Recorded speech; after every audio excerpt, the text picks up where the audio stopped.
అంటే గతంలో మీరు కొద్దిగా పొలిటికల్‌గా గాని అన్ని రకాలు బాగానే ఉండేవాళ్ళు. చేసేవారు. అంటే మీ వాయిస్ కూడా బాగా ఇనిపిచ్చేవారు. అలాంటిది ఎందుకు సైలెంట్ అయిపోయారు? అంటే మీకు ఒక ఫ్యాన్ బేస్ అంటే మీరు మాట్లాడేది గూడా సొసైటీ పరంగా మాట్లాడేవారు. ఆ విషయాల పైన కూడా చాలామంది అభిమానులు గాని ఉండేవారు గదా!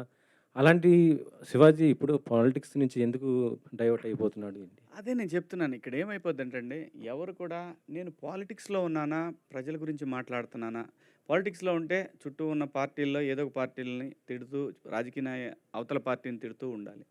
నేను ప్రజల గురించి, ప్రజల సమస్యల గురించే మాట్లాడాను మొదటి నుంచి. యెస్, నేను బీజేపీలో జాయిన్ అయిన మాట వాస్తవం. ఆ తర్వాత వాళ్ళ ప్రామిస్‌ని ఎప్పుడైతే పక్కకు పెట్టేశారో, ఆ తర్వాత బయటకొచ్చి నేనే రాజకీయ పార్టీలో లేను. ప్రజల సమస్యల గురించి, ప్రజల అవసరాలు ముఖ్యంగా యూత్‌కి సంబంధించి నేను ప్రత్యేక హోదా అనే అంశాన్ని నేను తీసుకున్నాను. సీ దానికి లీడర్‌షిప్పు చాలా అవసరం. లీడర్స్ కరెక్ట్‌గా ఉంటే నిజంగా సింపుల్‌గా చెప్పాలంటే ఈ రోజున మనకి రావాల్సినటువంటి ఏదైతే ఇన్‌ఫ్రాస్ట్రక్చర్ ఉందో అది మొత్తం ఆ సొమ్మంతా ఈ తరానికి చెందాల్సినటువంటి ఇన్‌ఫ్రాస్ట్రక్చర్ ఏదైతే ఉందో అది ఎనీథింగ్ ఇన్‌ఫ్రాస్ట్రక్చర్ అంటే వాటర్ కావచ్చు, అంటే క్లీన్ వాటర్ కావచ్చు, హెల్త్ కేర్ కావచ్చు, లేదు రోడ్స్ కావచ్చు, మనకు రావాల్సిన క్లీన్ పవర్ కావచ్చు, ఎవ్రీథింగ్ ప్రజలకి సంబంధించిన ఏదైతే ఇన్‌ఫ్రాస్ట్రక్చర్ ఆస్తి మొత్తం కూడా రాజకీయ నాయకుల జేబుల్లోకి వెళ్తా ఉంది. ప్రజల్లో ప్రశ్నించే తత్వం కోల్పోయింది. క్యాస్ట్ ఫీలింగ్సు, అవసరమైతే రాముడు, దేవుడు, లేదంటే అల్లా, లేదంటే జీసస్ ఇలాంటి వాటికి రకరకాలుగా ప్రజల్ని రెచ్చగొట్టే ధోరణిలో తయారైన తర్వాత ఎంతకాలం పోరాడగలడండి ఒక మనిషి? అంటే వాడికి ఒక ఫ్యామిలీ ఉంటది. వాడికి ఒక ఫ్యామిలీ ఉంటది. 10 సంవత్సరాల పాటు ప్రయత్నం చేశాను. అలా అని ఇప్పుడు వదిలేసాను కాదు. నెవ్వర్. ప్రజల గొంతుకగా మాత్రం ఎప్పుడూ ఉంటాడు శివాజీ. కానీ నా ప్రొఫెషన్ మాత్రం నన్ను నటుడిగా నిలబెట్టి, నా గొంతుక 10 మందికి తెలియటానికి కారణమైన సినిమా మాత్రం ఇక నుంచి చేయాలని ఫిక్స్ అయ్యాను. సో, ఆ సందర్భంలోనే 'బిగ్ బాస్' వస్తే ఒప్పుకున్నాను. ఈ వెబ్ సిరీస్ చేశాను. ఇంకో సినిమా కూడా ఒప్పుకున్నాను. ఆళ్ళు డబ్బులేసినాక చెబుదాంలే అని ఆగా. అంటే రైట్. సార్ శివాజీ ఇప్పుడు 20 పొలిటికల్‌గా ఏళ్ల చూసుకుంటే అయ్యో! పవన్ కళ్యాణ్ గారు కూడా బాగానే చేస్తున్నారు కదా! అలాంటి ఆయనకి ఇప్పుడు అంటే మీరు కూడా కలిసి అట్లా చేయొచ్చు కదా! ఇప్పుడు ఎందుకు ఒంటరి అవుతున్నారని అనుకుంటున్నారు? సీ పొలిటికల్ క్వెషన్స్ వద్దు. ఇదే లాస్ట్ నేను చెప్తాను. నేను ఒకే ఆన్సర్‌లో అందరికీ చెప్తాను. సీ మెగాస్టార్ గారి ఫ్యామిలీకి ఆంధ్రప్రదేశ్ గానీ, తెలంగాణలో గానీ వాళ్ళకున్న ఫ్యాన్ బేసు ఎవరికీ లేదు. అది నిజం. అసలు వాళ్ళకి సీఎం అవ్వాలంటే పెద్ద కష్టమైన పని కూడా కాదు. మళ్ళీ చెప్తున్నా. నేనేదైనా చెప్పాలనుకున్నది క్లియర్‌గా స్ట్రెయిట్ ఫార్వర్డ్‌గా చెప్తా. కొంతమందికి నచ్చొచ్చు, నచ్చకపోవచ్చు. ఎక్కడో లోపం జరుగుతుంది. అది సరిదిద్దుకుంటే ఇంకే ఇష్యూ లేదు. వాళ్ళ ఫ్యామిలీ నుంచి సీఎం అవ్వటం పెద్ద కష్టమైన పనేం కాదు. పాలిటిక్స్ క్వెషన్స్ దయచేసి ఇక్కడొద్దు. ఓన్లీ నేను సెపరేట్‌గా పెడతా. అప్పుడు వేసుకోండి గట్టిగా. ఆ- so Aditya, yeah director Aditya. Last hi. Question ఇదే. లాస్ట్. దీంతో మనం ఎండ్ చేద్దాం. Yeah hi bro. అంటే అవ్వలేదు నాకు. సరే ఏ ఆపర్చునిటీ వస్తే దాంట్లో బెస్ట్ ఏముందో చూసుకొని చేద్దామని ప్రిపేర్ అయ్యి ఉన్నాను. బట్ ఏంటంటే ప్రెస్ మీట్ పెట్టి నేను చేస్తాను, నాకు సినిమాలు ఇవ్వండి అని అడగటం నాకు ఇష్టం లేదు. తప్పని కాదు. ఎందుకు 96 ఫిలిమ్స్ చేశాను. మళ్ళీ ప్రెస్ మీట్ పెట్టి చెప్పి అడగాలి అంటే ఇవాళ సోషల్ మీడియాలో ఆ థంబ్‌నెయిల్స్ చూస్తే థంబ్‌నెయిల్స్ ఒక్కటి చాలు సూసైడ్ చేసుకోవడానికి.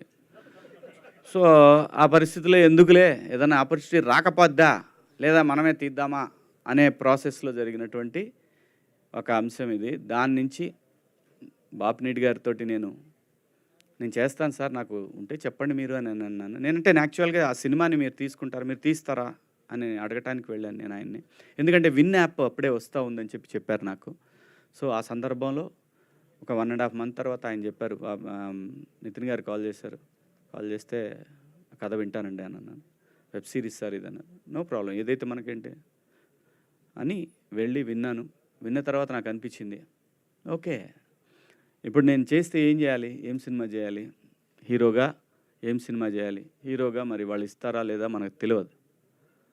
సో మంచి క్యారెక్టర్ కావాలి అని అనుకునే పరిస్థితుల్లో చంద్రశేఖర్ అనే ఒక క్యారెక్టర్, ఒక మ్యాథ్స్ టీచర్, ఇందులో హీరో అంటారా ఏమంటారా అనేది మీరు సిరీస్ చూసిన తర్వాత మీరు చెప్పాలి. అది నేనైతే చంద్రశేఖర్ ఫ్యామిలీ మిడిల్ క్లాస్ అనేది ఆ క్యారెక్టర్లో ఉంది, కానీ మిడిల్ క్లాసే హీరో ఈ సినిమాకి. ఈ సిరీస్‌కి ఒక మిడిల్ క్లాస్ లైఫ్ అనేది ఒక హీరో. దాంట్లో వచ్చిన పాత్రలు ఇవన్నీ. ఆ పాత్రకు సంబంధించినటువంటి ప్రతి ఒక్కటి కూడా అంటే మా ఫాదర్ టీచర్ కాదు కానీ కష్టాలు అందరి అవే. డబ్బులకి కానీ రకరకాలు ఉన్న దాంట్లోనే సర్దుకొని నలుగురిలో బయటపడకుండా ఎలా ఫ్యామిలీని నడపాలి అని తపన పడే మా నాన్న లాంటి వ్యక్తులు ఈ సమాజంలో 95% ఉన్నారు. అలాంటి ఆ మిడిల్ క్లాస్ సంబంధించినటువంటి ఆ కథ నాకు కనెక్ట్ అయింది. ఈ జనరేషన్కి వస్తే ఈ కథలో ఉన్నటువంటి రోహన్ పాత్ర నా చిన్న కొడుకు కనెక్ట్ అయింది. సో ఇలాగా రకరకాల పాత్రలన్నీ కూడా నా చుట్టూ ఉండే పాత్రలు కానీ ఇంకొకటి హానెస్టీ, దాంట్లో క్యారెక్టర్లో ఉన్న హానెస్టీ.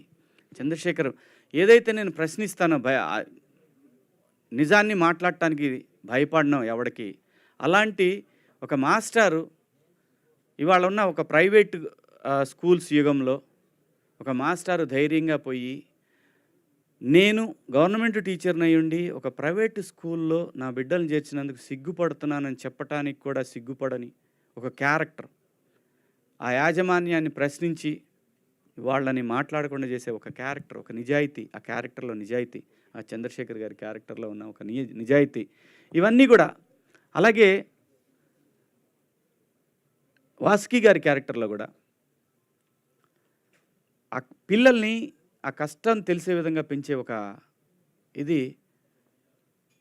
నా వైఫ్ నా పిల్లల్ని ఇద్దరిని అలాగే పెంచింది, మా అమ్మ మమ్మల్ని కూడా అలాగే పెంచింది. ఎన్నో కష్టాలు పడి గుట్టుగా సంసారం చేయటం అవన్నీ కూడా ఈ కథలో ఉంటాయి. ప్రతి ఒక్కళ్ళ స్టోరీ అండి ఇది. మిడిల్ క్లాస్ 90s అనే కాదు, every middle class family story ఇది. సో అదంతా కనెక్ట్ అవటానే నేను ఈ పాత్రని ఈ సిరీస్ని ఒప్పుకోవటం జరిగిందండి. అలాగే ఈ సిరీస్ వెనకాల ఉన్న నవీన్ మేడారం, ఆయన బ్యాక్గ్రౌండ్ కూడా యాజ్ ఏ టెక్నీషియన్గా తన బ్యాక్గ్రౌండ్ చాలా పెద్దది. తను కథ ఒప్పుకొని ఒక సాటి ఇంకో డైరెక్టర్కి కథ ఇవ్వటం అనేది, అది ఆ ప్రొడక్షన్ తను చేస్తూ ఉండటం అనేది అది గొప్ప విషయం.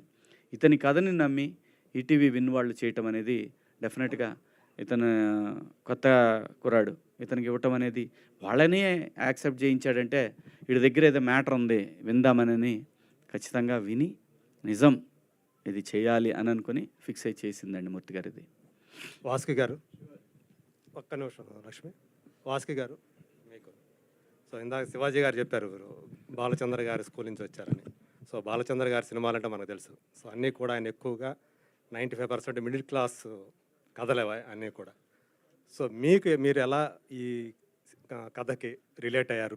మీ నిజ జీవితానికి ఇందులో ఉన్న కథకి ఏమన్నా రిలేషన్ ఏమైనా ఉందా అనిపించిందా మీకు?